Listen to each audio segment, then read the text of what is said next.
On this week's Fairfield County Farm Page, it's all about 4-H.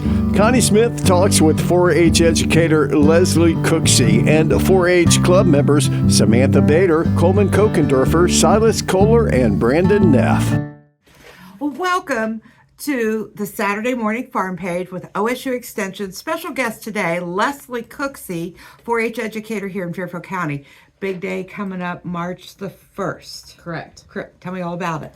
So on March 1st, we will be hosting our annual 4-H Day here in Fairfield County, which is our open house to invite prospective families to learn more about 4-H and get connected with the 4-H club for the year. Okay, so let me ask you this. If I'm listening to this or I'm watching this, is that the only day I can sign up for 4-H?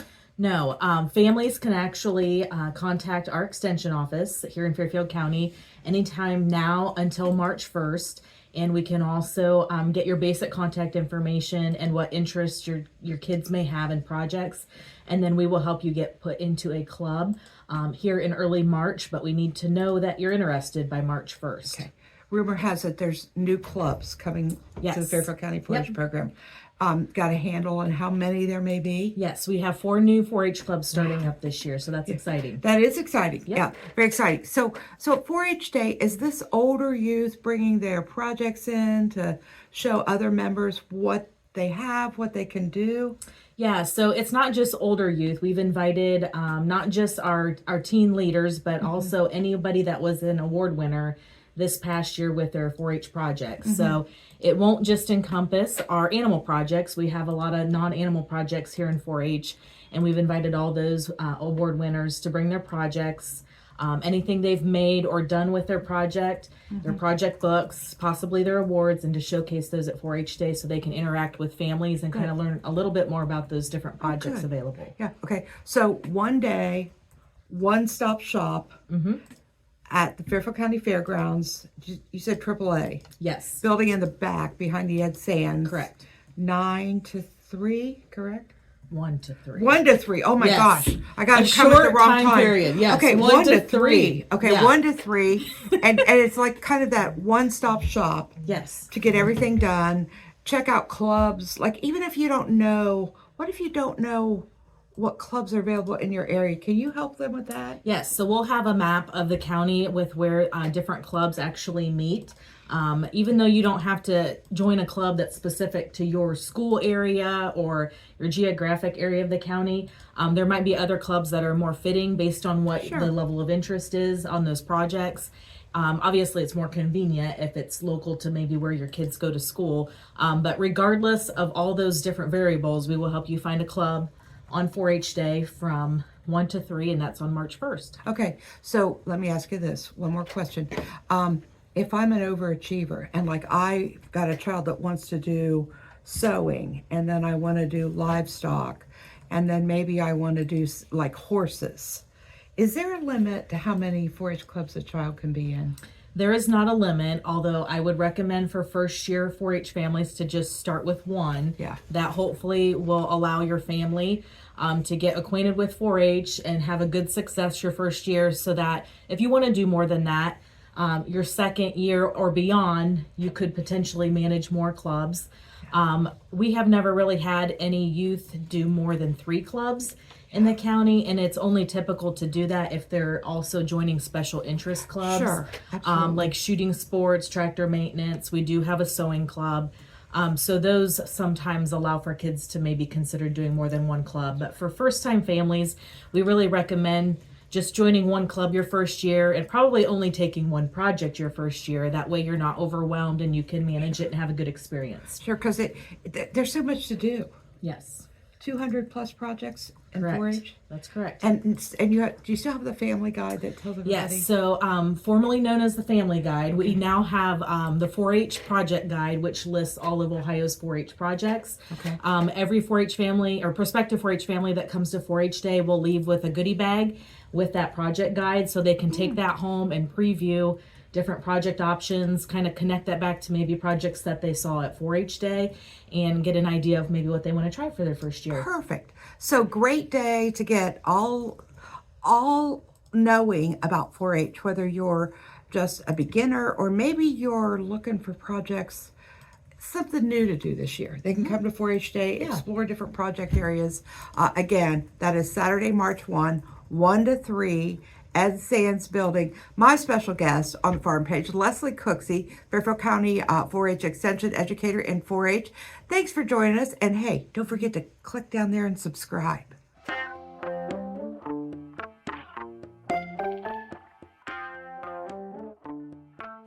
Well, welcome to the Saturday Morning Farm Page.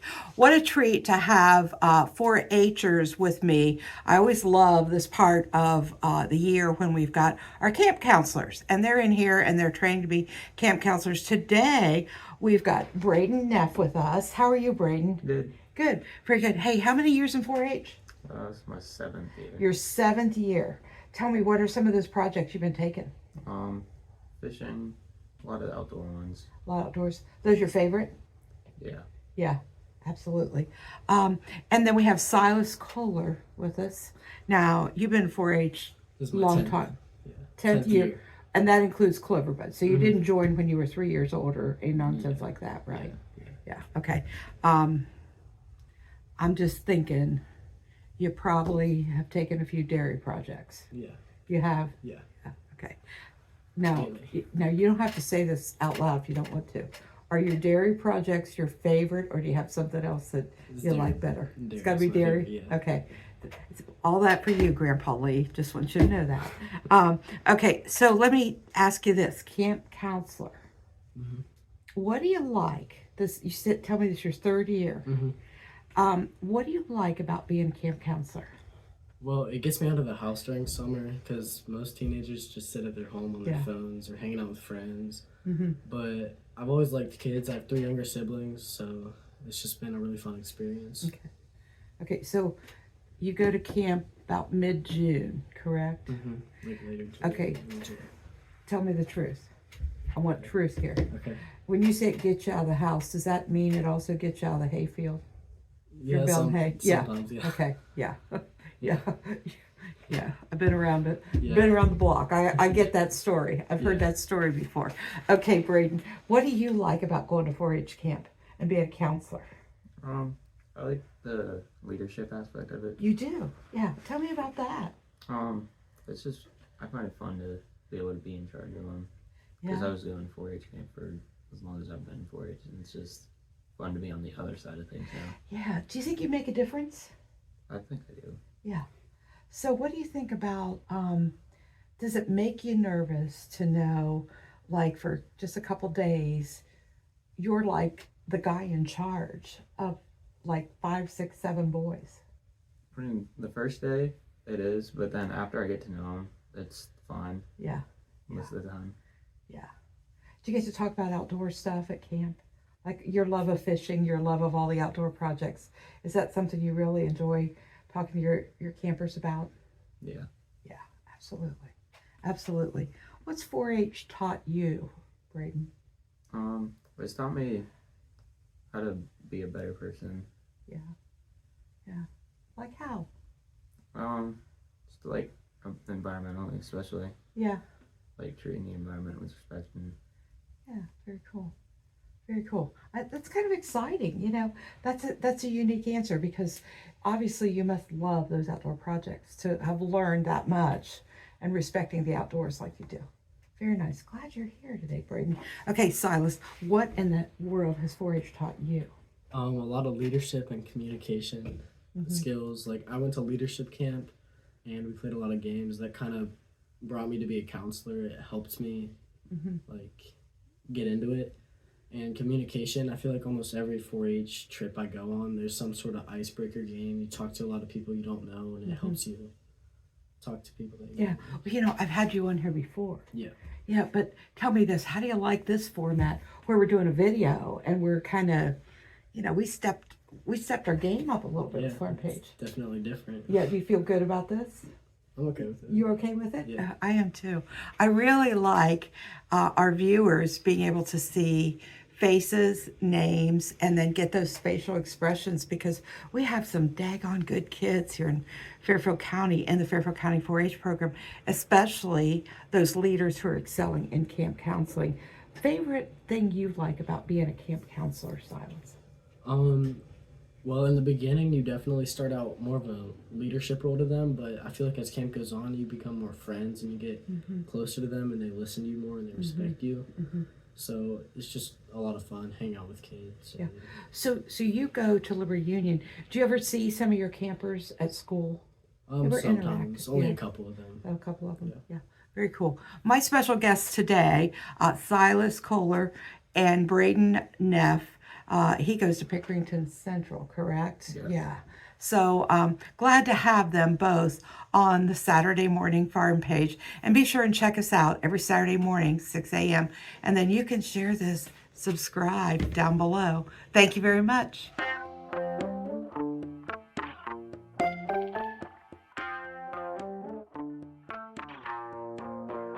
Hi, this is Connie Smith. Glad to be back. 4-H'ers, Fairfield County Farm Page, new format. This is pretty cool. I mean, Coleman Kochenderfer, you said, oh my gosh, we're doing a video the minute you walked in here. Were you shocked? I was, yeah. Yeah. So what do you think about this format? I like it a lot better than last year because Yeah. like we actually get to like put a face to who you're talking to, like when they watch this. Absolutely. Absolutely. It's going to be fun. It's going to be fun. These are released on Saturday morning, but we're going to share those everywhere. And mom, dad, cousins, anybody can see this anytime. So we're expecting you to subscribe and share. Okay, I will. Okay, will you do that? Yeah. Okay. Hey, tell me this. Yeah. Where do you go to school? I go to Grove City High School, Yeah. And what 4-H club are you in? Fairfield County Shooting Sports. Shooting sports. How many years? I've been in that club for 7 years. 7 years. Any other 4-H club work? My first 2 years I did work with Clear Creek Showman. Okay. Very cool. Hey, tell me, shooting sports, do you have a favorite discipline? I love archery the best. Oh, you do? Yeah, Yeah, shoot right or left-handed? right-handed. Yeah, yeah. Very cool. Yeah, my son was in shooting sports many years ago. I love to watch that. Yeah, it's Yeah. really cool. Yeah. Got a lot of upper arm strength? Yeah. I bet you do. Very, very neat. Okay, and then I have Samantha Bader. You've been on here before. I have. But we've never really seen your face, girlfriend. I know. You just hear my voice. Yeah, how cool is this? Hey, tell me this. What 4-H club are you in? Baltimore Blue Ribbons. Yeah, and how many years? 12 years. 12 years. And am I correct, you're a senior? Mm-hmm. Yep. Are you still the Liberty Union FFA president? I'm the Liberty Union FFA treasurer. Treasurer. Okay. Okay, so that career is kind of winding down for you, isn't it? It sure is. We'll have our banquet in March and we'll be done. Yeah. You happy about that? Not really. I'm kind of sad about it. Yeah. I love FFA too much and it's hard to let go. I don't think I'll ever actually leave because I'll always have those memories, but Yeah. it's hard to let go of that officer position and the school. Yeah, yeah, absolutely. Absolutely. Well, things change, you know. Mm-hmm. Things change. Yep. And so here's what's changing for you. I can't believe this. As many years as you've been in 4-H, Baltimore Blue Ribbons, you've done everything in 4-H, and you're only a second-year camp counselor. I am. Yeah, so late beginner, late bloomer there. Mm-hmm. How did you get involved, or what made you want to be a camp counselor? I've been in 4-H for a really long time, and I've always done projects, and my last 2 years, I was like, I just really want to be in everything as much as I can be. So I joined Junior Fair Board, and I was like, camp counseling's on that list as well. And my dad's always been in 4-H, and he was a camp counselor, and he told me all about his experience, and I was like, this is something I want to do. So filled out the application, went to selection, and now we're here. Wow. Okay. So year one, you know, what did you learn, or what was it like in year one as a camp counselor? It was definitely tough. You know, being so experienced in 4-H and then coming in as a 1-year camp counselor was different. Yeah. But I learned so much from the kids generally, and then just from our extension people and everyone else that's a camp counselor, learning those leadership skills, communicating, dealing with difficult situations at camp is also very helpful for other life For life. experiences. Yeah, absolutely. So it was a roller coaster, but it really taught me some really good life skills. Oh, very good. Very good. So will this be your last year in 4-H as well? It will. Yep. It will. Okay. So 2025, Fairfield County Fair, last fair. Mm-hmm. Okay, very cool. Hey, got a little secret for you. The 2025 Fairfield County Fair will be celebrating our 175th celebration as a fair. Oh my goodness. Isn't that cool? Yeah. So you're going to go out with a bang. Mhm. You're going to go out with a big bang. Very good. Very exciting. Coleman, let me ask you this. Okay. 4-H camp counseling, 3 years. Mhm. Why do you keep coming back? Really just like I went to camp as a kid ever since I was able to, and it was just my favorite thing every year to go to. Honestly, I stayed in 4-H a lot just to go to camp because it's just my favorite thing to do. Don't tell them that. You're supposed to be telling them Well, all I'm the going things to. you've I'm learned. going to. Okay. Well, also like just the tradition of camp and like being able to meet a bunch of new people was also really nice to me. Yeah, So absolutely. Yeah. But tell me some of the other things you learned in 4-H other than having a blast at camp. So I definitely learned a lot of how to speak publicly because before I came in, I was always very like shy and timid about that kind of thing. Never really wanted to. But after being exposed to camp and like the counseling and everything, it was very much easier to talk in front of people. You know what? I think you're doing just an excellent job on this radio show. Thank you. I love this format because I get to see you in person. Yeah. Our viewers get to see you in person. And then we can throw it out there, you know, for mom and dad and the whole world to see multiple times, you know? Yeah. So I think it's really cool that we're able to transition off to this format. So do you have a favorite camp memory as a counselor you could share? As a counselor, I think my favorite memory was my first year counseling. I was put in charge of 9 Square. It's one of the sessions at camp. And I was put in charge of it by myself. And so that was kind of scary because it's a pretty popular session to go to. And I had like a line all the way back to the lodge. And it was so hard to keep track of everybody. But every time like I would get out of the game, they would like people would always be like, get in front of me. And it was like kind of funny how much they wanted me in. Yeah. Because like I would do pretty good and then like get out to something stupid. Yeah. So it was just pretty funny. Yeah. Pretty good stuff. Yeah. Sam, as a camp counselor, like, what's your favorite memory? If you've only been there once, do you have a memory, or is there something in the back of that just tucked behind your ear there to, man, that I'm going to remember this? I think for me, it would be Counselor Battleship. Okay. So I know all the campers don't really get to experience this because only the counselors, but we all get in the canoes into the lake where the swimming area is. And there's 2 counselors per canoe. And we get in, we kind of try to have to sink the other canoes. And it's kind of like a kind of game back and forth. And hearing the kids cheer and just experience that and have fun, I think is definitely... It's fun for everyone. I feel like they're just cheering and hearing them laugh, and the laughter that came from me and everyone else and the counselors, it was just a great team bonding, and I will definitely always remember that. Yeah. Well, oh my gosh, how much fun. You know, I love talking to 4-H kids on the farm page. It's probably the most highlighting event I do because I learned so much from each of you. And you know, I think camp counseling has changed. Back in my day, you know, it was just a campfire, flag raising, and a few games. You know, it wasn't anything like what you guys explained to me, but I still loved it. There's just something like right here about Tar Hollow that everybody likes. Yeah. Well, gosh, special guest today, Sam Bader, Coleman Kochenderfer. Yeah. Okay, you and these last names, my golly. Okay, always a pleasure to have these children on the Fairfield County Farm Page, and we're glad you're with us today. Thank you.